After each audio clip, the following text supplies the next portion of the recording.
So today we're doing Facebook Live. Today it's called How to Listen to the Breathing Heart of Your Business. And we're going to be talking about the issues that business owners get challenged by when they're trying to manage their business and get the best thing out of it. Because, you know, this time of year we have the sun, we have the World Cup, which is fantastic. The thing that we're going to be doing today is, if you think about the summer and the World Cup, sort of kills the momentum in the business a bit, doesn't it? Absolutely. So actually there's two quite difficult things there for employers to contend with. Yeah. We talked about earlier that actually this event is actually scooping up a lot of people that wouldn't necessarily be interested. Caught up in the big thing of it. Absolutely. Yeah. Absolutely. The influence of big events. So we've got the World Cup, we've got the hot summer. It could be lots of different things though, and it's not just big events, but it's actually how do we take this idea of what we can learn about how to deal with these big events and apply it in our everyday part of our business, because it's not just when there's big events occurring.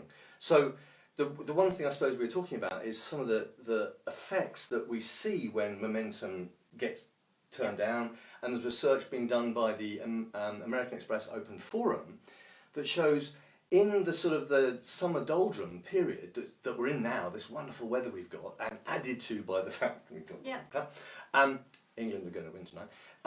You get 120% increase in people looking for different jobs, looking for new jobs. They think, oh, maybe I'll go and get a new job. Drop in attendance goes down. How much does that go down by? Yeah, by 10%. About 10%. And also one of the factors that's included with that is juggling childcare over the Yeah. summer. Because, suddenly my childcare is, so I can't come to work because actually the nanny's gone off to watch the World Cup or whatever it may be. And what that can result in is a 20% overall reduction in performance in your business. Now, 20%, that's a big number. And you get to the end of summer and you start to try and recapture that lost production, then you can have a really big impact. Hi, Robert Brown, great to see you. Good to see you here with us today. Anna Hodges, great to see you on the programme today as well. So, the thing that the things that people see then in the business, the symptoms that show up, it's like things take longer to do. Yeah. Yeah. So because we get distracted the whole time. Yeah. Your staff become less engaged. They become more and more distracted with all these things outside that are going on, and it's really noticeable this time of year. Absolutely. And then that has an impact on your customer service. It might impact on productivity. Projects take longer to achieve. Yeah. And it's not just the fact that it's the distraction is at this time of year. This is happening all the time, but at this time of year, it's really easy to see. And I think the more distractions there are, that sometimes we need to see things like this, but actually notice this when it's happening, so that we can change how we manage our business and then take that change on into the future. Because otherwise, we're going to see this, we'll do something for this environment, the World Cup, the summer, etc., and it'll come back to normal working hours, and we've forgotten what we did now that can make a change.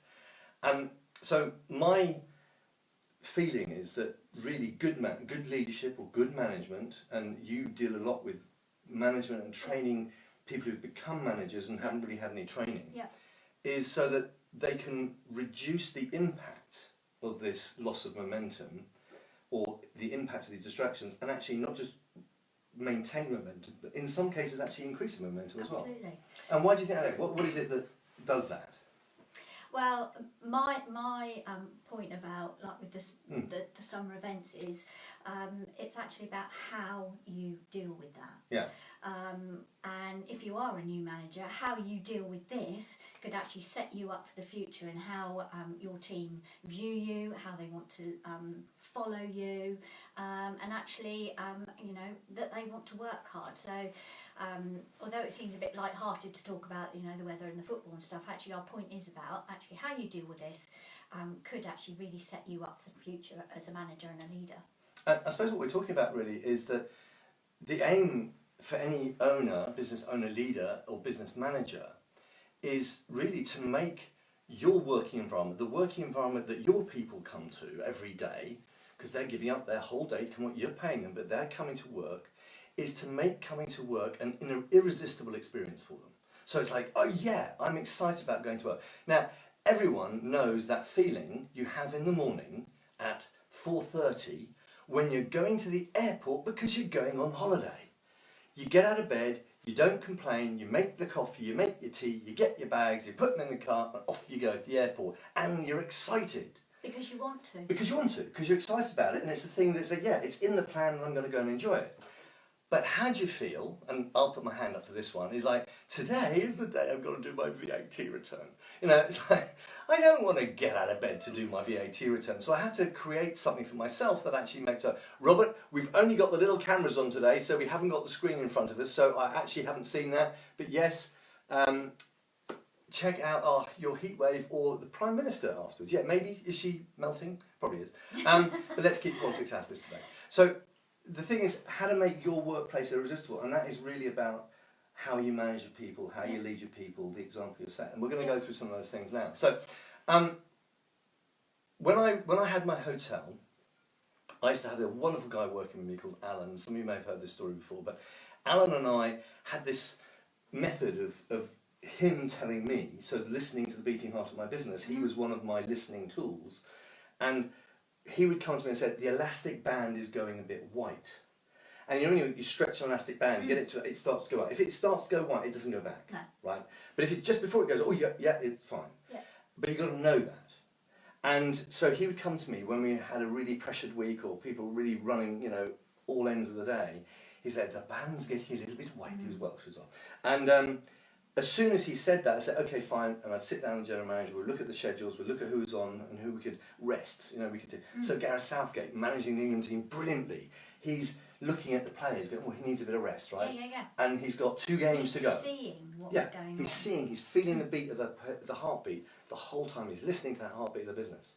And another friend of mine, as I told you, was talking about this earlier, he was in a company in America. He's like my mentor, Mike McMaster, and he ran the finance for a business in America, financial department. And in the summer, he told his team, hey, when it gets to 3 o'clock or whatever, when you've done all of your work for the day, and you haven't got anything else to do that day, so you've done all your commitments for that day, then you can go to the beach. But don't cheat. You know, you had to make sure you'd done everything. And so people were doing that, and they were getting the work done, and they'd go, yeah, I've done everything that I can do today, there's nothing else I can do today, I can go to the beach. And it was great. And the productivity in his team went up accordingly. But other teams got jealous. Guess why? Well, because they thought they were just going to the beach and not actually doing their work, because their culture is that actually a person has to be seen in the office to be actually being productive. Or to prove they're doing the job. Absolutely, yeah. So it's very much about the culture. Yeah, and when you have that sort of, in fact, when I worked at Unisys, in the European and African division in Uxbridge, people would leave their jacket on. They'd leave at like 8 o'clock in the evening, but they'd leave their jacket on so it looked like they left later. Yeah. So the people thought they were still at work. Yeah. Weird culture, but true, it happened. And actually, going back to the manager that allowed the flexibility for staff to do that, shows a lot about confidence of the manager. Yes. The confidence not to micromanage. Yes.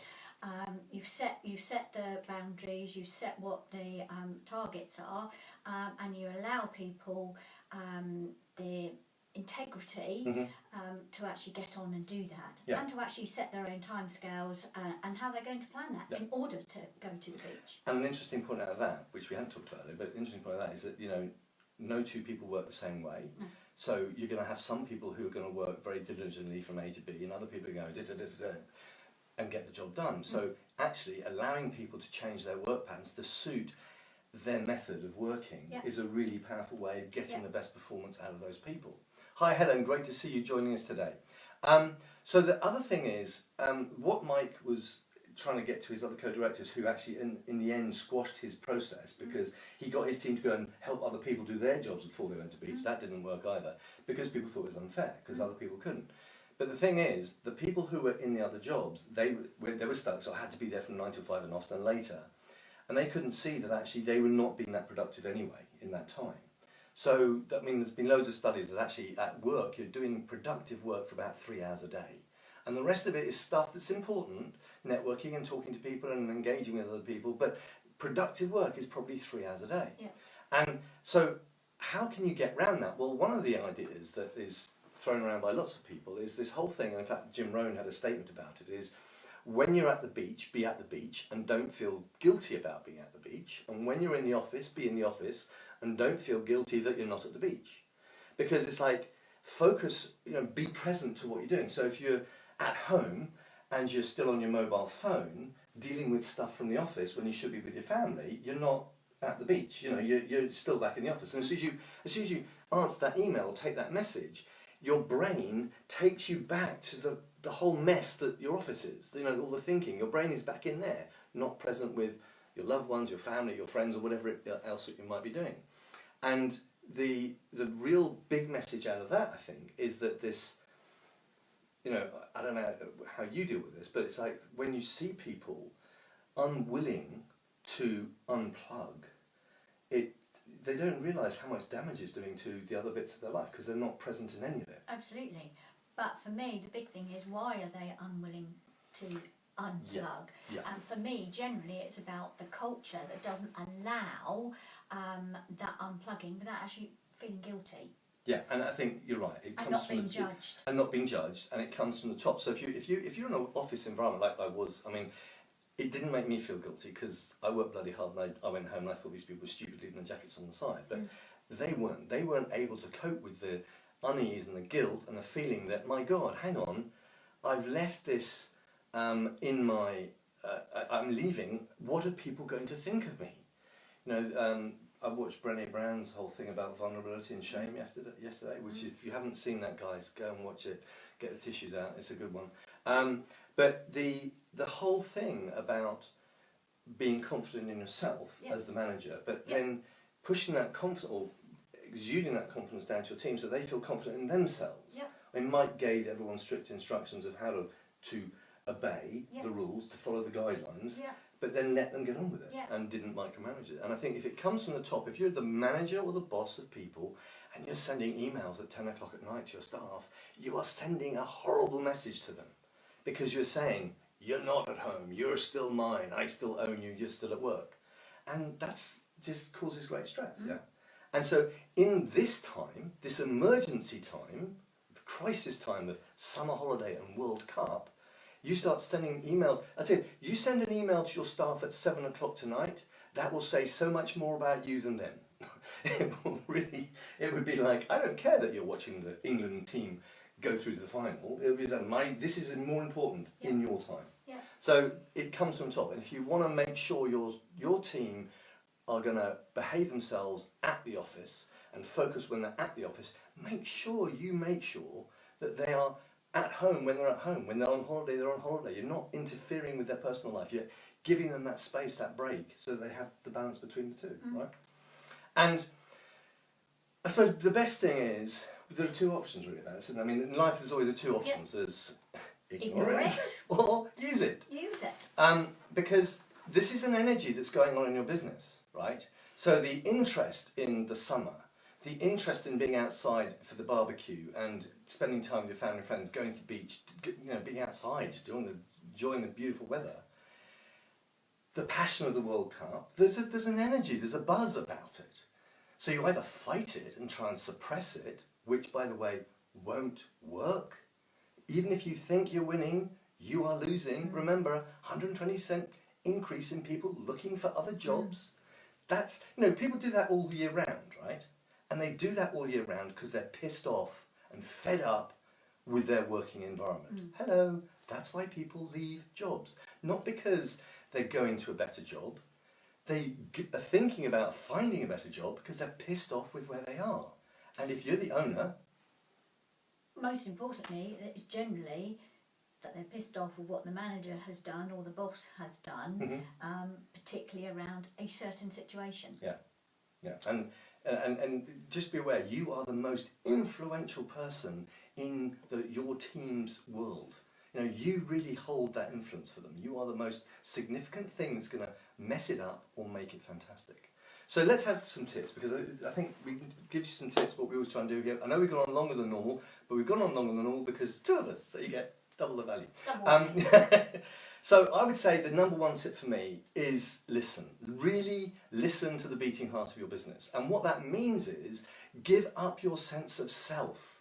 You can listen to somebody trying to look for an opportunity to do something, listening for an opportunity, listening for an edge, listening for the thing that's going to support your theory, or you can genuinely listen to somebody and actually, in listening to them, receive without any distortion what's actually going on. So number one, listen. Two, take action. yeah, And when you're doing that and deciding what action you're going to take, include your team. yeah, Because A, that's shown that you've actually listened and Yeah. heard what they've said.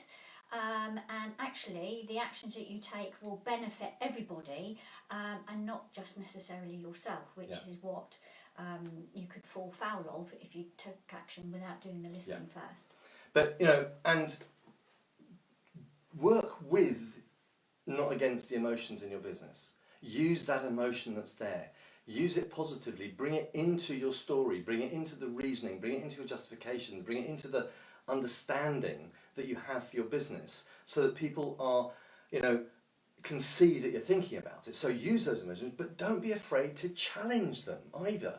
So if somebody has an idea that is actually going to disrupt the momentum of the business, that's not going to help, it may be a great idea, but if it's not helping the business, it's like saying, okay, but hang on, have you thought about the impact that has? Challenge them in a positive way, so that they may change their mind because you brought in some light, some love, and some empathy into what they're thinking, but also showing them that actually the change that you're asking for, or the direction you're asking to go in, is going to have a better result. So engage with people. And actually that kind of falls in really nicely with being flexible. Yeah. So you might have necessarily made one decision, but actually from what the feedback is that you're getting, actually you need to adjust that slightly. So it is that flexibility, and don't be afraid to be flexible. It doesn't show a sign of weakness. No, and yeah, and yeah, if you, that statement, I told you I listened to Brené Brown yesterday, her famous, just go and find Brené Brown TEDx, and look for the talk that has over 35 million views. 35 million. I think we've probably got about 12 views so far on this one, so we've got a way to go. But just look at that and listen to it, and understand that vulnerability has got nothing to do with weakness whatsoever, and being able to be listening to people and flexible is not a sign of weakness. It is completely reverse. So just make that one is. And don't be afraid to make decisions, and sometimes tough decisions. Because if you make tough decisions and you really explain honestly why you're having to make that decision and what it is, then people will understand. Yep. They will go, I get it, I really understand. And finally, for me, and it's always for me, I'm talking about the contribution revolution the whole time, appreciate the contribution that your team members make to your business. You're not paying them for the job, you're paying them for the contribution they make. And when you worked in the police force, the contribution, we talked about the Radio 2 thing today, so on Radio 2 this morning they asked 3 people about what you're doing if you're not watching the World Cup. Who wouldn't be watching the World Cup? Well, the first one they had on was actually a police officer, a dog handler, who is going to be patrolling around an event to make sure the event is safe and that. And you suddenly go, well, that's a hell of a contribution. I know it's his job, but actually the contribution is that he's doing it willingly because he knows the value he's going to add to the people watching it. And I think, there's going to be doctors and nurses in hospitals, there's going to be people in restaurants, there's going to be who are serving customers, creating an environment, and that's their contribution. It is their job to do it, but they're there making it happy for you, and they're going to be buzzy and supportive. So, the contribution that your team is making, you must appreciate it, because And show that appreciation. Absolutely. In some shape or form. Publicly and privately. Exactly. Both is Exactly. really important. I'm going to put a link, actually, because we're talking about leadership, I'm going to put a link to a book by Simon Sinek called Leaders Eat Last. Because what we've been talking about, creating this culture, acting in a particular way, thinking about the impact your actions have on your team, trying to reduce the impact of your actions and increase the momentum, trying to understand the emergencies and the different things, but creating it as a thing that you do every day. This is not just for someone. No, and when and that's the most important message of today.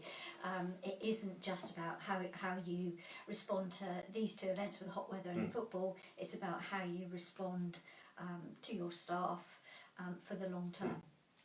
And this idea that if you listen to the undercurrents, you really connect with people in your business, you will know what is driving them, what the energies in the business are, what the concerns in the business are, and instead of ignoring them, using them to guide you to lead your business more effectively and create the most irresistible workforce. Because if your workplace is irresistible, not only will you lose less staff, but you'll have very little difficulty attracting amazing staff. Because once somebody is creating an irresistible workplace, word gets out. Absolutely. And people will be flocking to your door rather than you having to run around trying to find them.